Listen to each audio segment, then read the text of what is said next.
Why? Once again, why are we treating these police officers as different human beings? Like there's something special. Why they're not even following their own laws, their own rules, their own boundaries. They can't even do that. And when we try to hold them accountable, they slip right through the cracks. Why?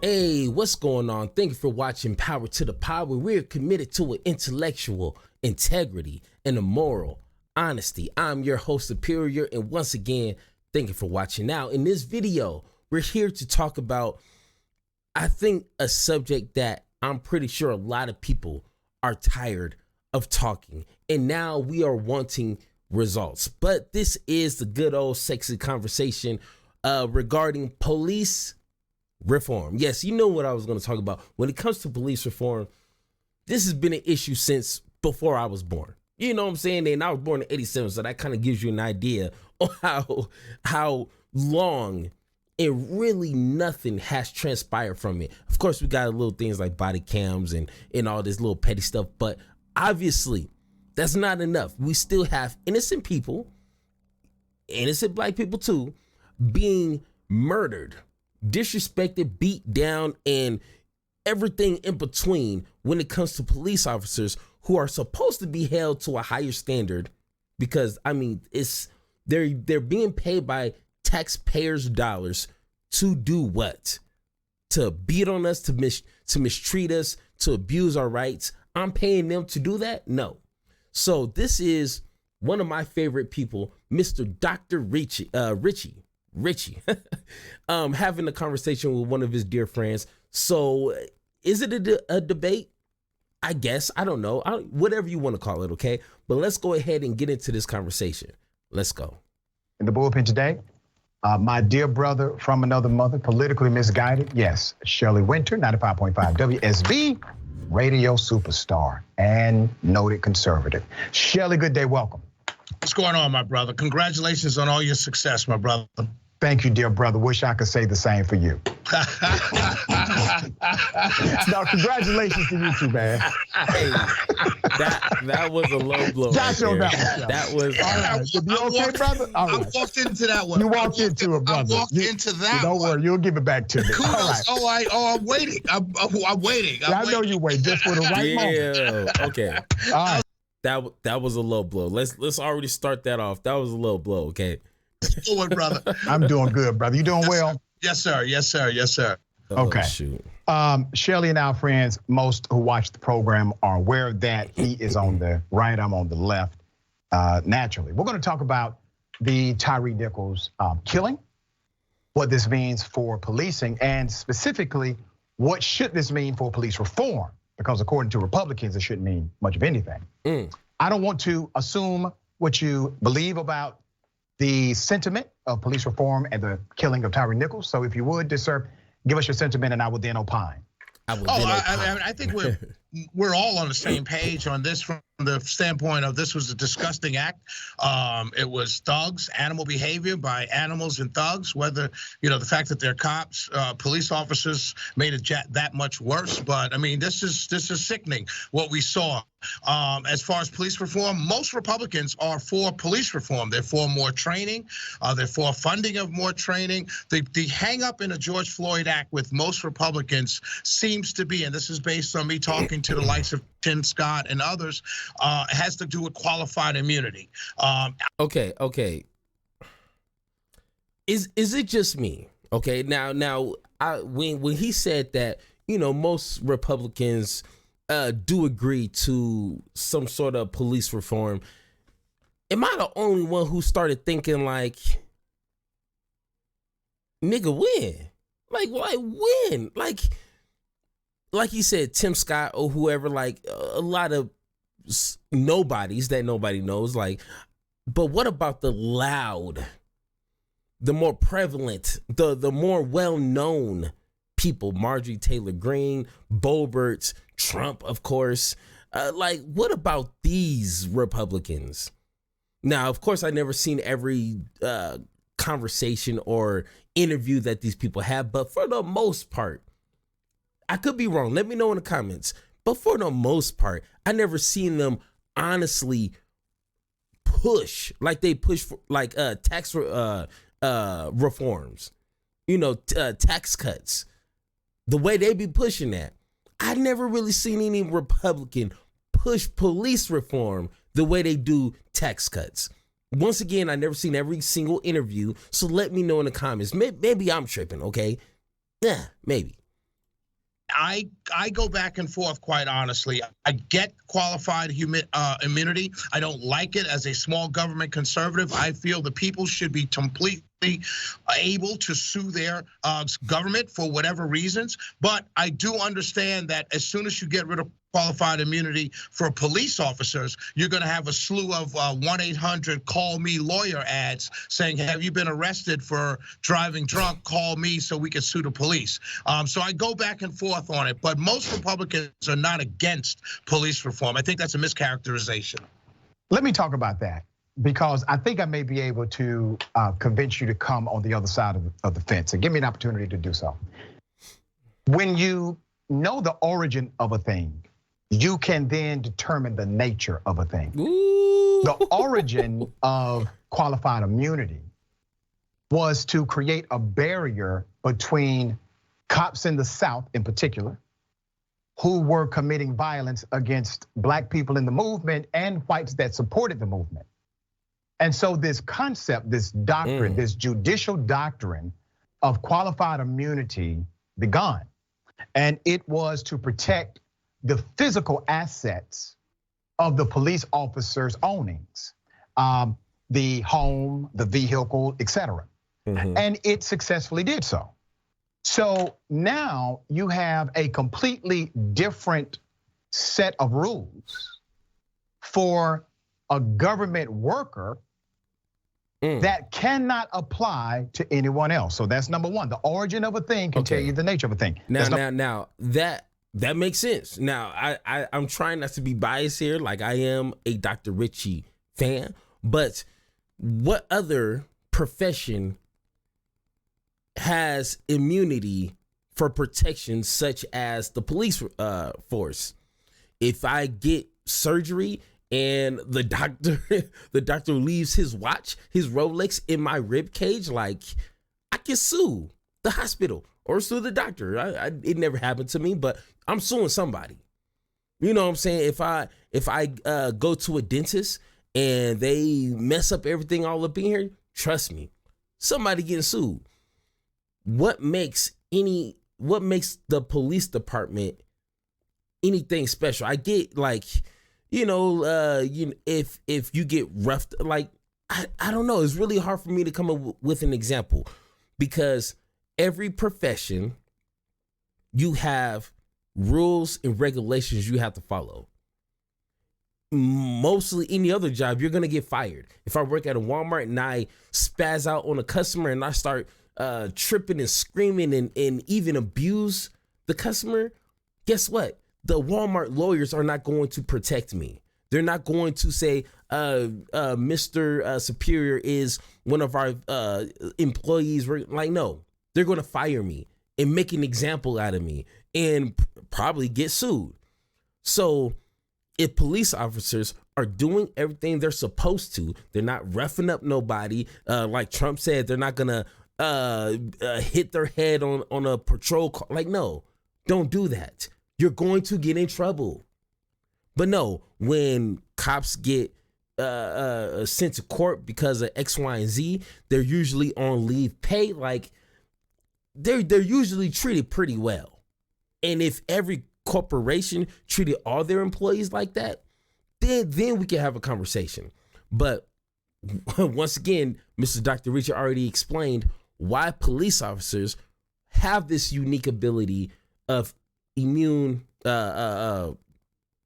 immune, but you know what I'm talking about. Let's continue. Number one. Number two, in the final version of the bill, because remember, this bill got watered down. I'm going to read to you the final version of the bill. This is the one that Democrats said, all right, Tim, all right, Senator Scott, here's our watered down version. The part that you're talking about says, this bill will limit qualified immunity as a defense to liability in Qualified immunity. For some reason, I had that backwards. Qualified immunity. There we go. Hey, don't say nothing in the comments now, okay?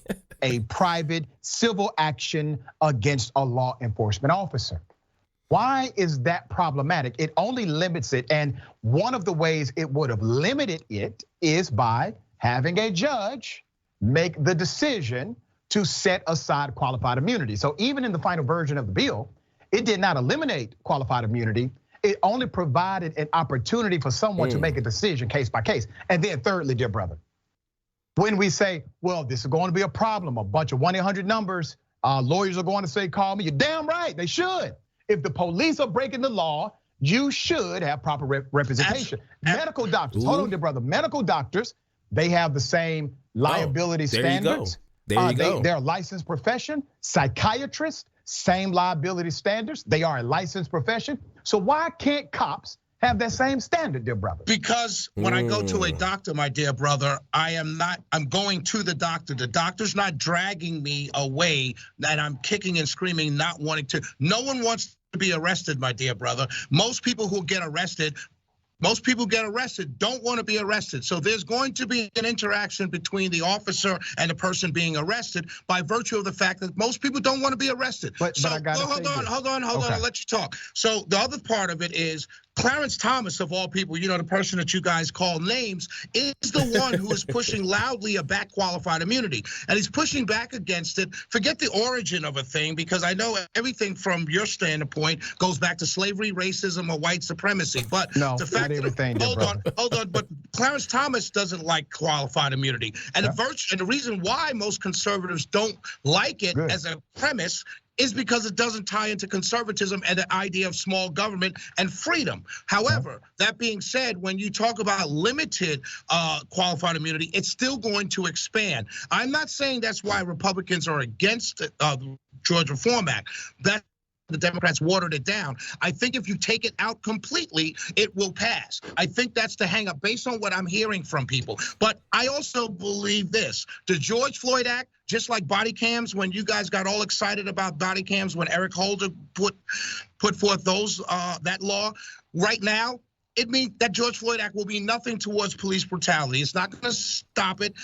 Bad police are going to still be bad police. You'll be able to get paid off of it because you'll be a newly minted lawyer, so you'll be able to collect $1 million settlement out of it. But it's not going to change anything. Bad police are bad police. We need to get rid of them completely. All right, so let me respond to that. Number one, this is an industry standard. If you want to get rid of bad actors within a particular industry, you have to enact new rules and you have to enforce them. Or you have to dogmatically enforce the rules that you have not enforced. There's a cultural dynamic that has to transform in order for your conclusion to even happen. So that's one. Damn. Let me go back to a dynamic connected to police reform in America. You're right on the sentiment that the vast majority of Republicans, Republican voters in particular, are for police reform. As a matter of fact, 96% of Americans are for some level of police reform. It is the one item, one of the very few items, where everybody is pretty much in agreement that reform needs to take place. However, the police unions don't want reform. The police officers do not typically want reform, even though the sentiment is expressed by the majority of Americans. You don't see a congruent reaction inside of the industry of policing that matches the sentiment of the average voter. That is a problem, dear brother, is it not? Of course it is. Of course it is. We pay their salaries, so of course it is a problem.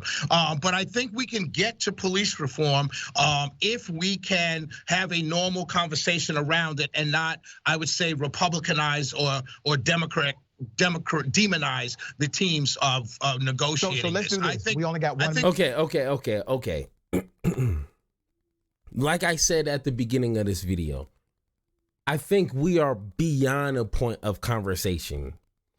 You're gonna always have the loudest people on the left, the loudest people on the right, demonizing the other side. Liberals, Democrats will say all these police officers are racist. They hate black people. People on the right say, Blue Lives Matter. These police are highly stressed. They need more money. They need more everything. More this, more this, more this, more this. We need civilized people who know more of this information to come up with something. We are tired of the conversation. We are already having a conversation and nothing is going to be done. I don't want to guarantee. I want to be wrong about this. I want to be wrong, but we'll find out in another month or two. God forbids anything else tragic happens like Tyree Nichols. But me personally, I'm tired of Democrats and Republicans having this conversation. It's done been had. Come up with solutions now. And let me pull up my list while they're talking, but we've already had this conversation. Let's come up with results. I think we'll get to police reform. All right, we got 1 minute left. So out of the George Floyd Act, the Policing and Accountability Act, aside from the qualified immunity standard, which by the way, has a lot of ambiguity, different ways you can do it, case by case basis, et cetera. Right. We know it doesn't eliminate qualified immunity, it's still there. Set that aside. Do you have a problem with anything else in the bill? Not really. The only thing is the list, the master list of that, the database. I think that's one of the most transparent things about the bill. Go ahead. I love that part of the bill. My problem is I want it to only be when an officer is actually found guilty or found punishable by grand jury, judge, whatever. I don't want it to be a list of officers who've been accused by some perp that he beat him up in a jail cell one time and now he's in some database. That's my only concern. I know what databases look like when they start off with all good intentions, and this is a good intention. I love the database idea. I just want to make sure it doesn't tie up accusations and mix accusations up with actual behavior. Wait a minute, that's my brother. Only thing. Okay, so here's my response to that. Because I know 99% of all police officers are good people. All right, so hell no, I definitely don't believe 99%. Number one, but let me make it very clear. Less than 1% of the civilian population will ever give the police some level of aggression during an arrest. Less than 1%. Facts. Also, if you don't want them to have a database that includes the charge or what someone has said, remember, your charges are still on your record. My charges are still on mine. Like whatever we're charged with is still on our record, even if we've never been convicted. So why is it, dear brother, when a civilian charges a cop, you don't want that on their record? Because I know there's a financial incentive for the civilian to charge the cop. There's a financial incentive for the cop to charge and overcharge black folk. Come on. But that's not the cop. The cop doesn't necessarily. Okay, whoa. Dr. Richey, hand this off to me. Okay, first off, I'm glad Dr. Richey said this because I was gonna literally do a backflip if he wouldn't have brought this up. Okay, first off, we know for a fact any run-ins, like I said in my last video, any run-ins that you have with the cop is going to be on your record, okay? Now, misdemeanors, felonies, anything in between, that can prevent you from getting a job. That can prevent your credit. That can mess your entire life up. Hell, you can't even vote with the misdemeanor or felonies. So why are we treating these police officers as different human beings? Like there's something special. Why they're not even following their own laws, their own rules, their own boundaries. They can't even do that. And when we try to hold them accountable, they slip right through the cracks. Why? I don't know. Really charge you, the DA or the prosecutor charges you. You know that. You know that. When I go, the ability to create the charging docket from the go. And when I go to court and I say, yes, Your Honor, what's it? Oh, you're fined $200. I pay the $200 and I keep it moving. Right. It's all. You keep it. Okay, first off, let's go ahead and full screen here. Okay, first off, we know everybody's getting paid when somebody's getting locked up. From what I heard, police officers writing traffic tickets, they have a quota to meet. Anything that has to do with a quota is already going to stir up something ugly. So police officers are getting paid bondsmen get paid, courts get paid, jails, prisons get paid. Everybody's getting paid when they put your black ass behind bars. Everybody. So what is he talking about? Brother. Okay, now David Pacman, he put this on his community tab, and I think he did a poll, choose one out of the 4, and I think all 4 needs to be reenacted. If all 4 of these can become a policy, I think policing is not going to be perfect, but it's going to be way better off. Okay, 1, in qualified immunity, just like they had the conversation, just end it. Just end it. Put these police officers on alert to their own actions, to their not so they don't feel like they're above the law, because obviously they feel some sort of way. Demilitarize the police. Come on. They don't need to be strapped up like the army. They don't need that. We got SWAT, we got FBI, we got other agents, departments that handle the extreme situations. My local police department don't need tanks. They don't need the full body armor like they're playing Halo or something. They don't need that. Invest in community policing. We had this conversation on stream. Neighborhood watch type of themes, I think, do well. But once again, calling the police that's the problem. So once we figure out controlling policing, then we can police our communities. And when it comes to calling the police ain't gonna act the fool.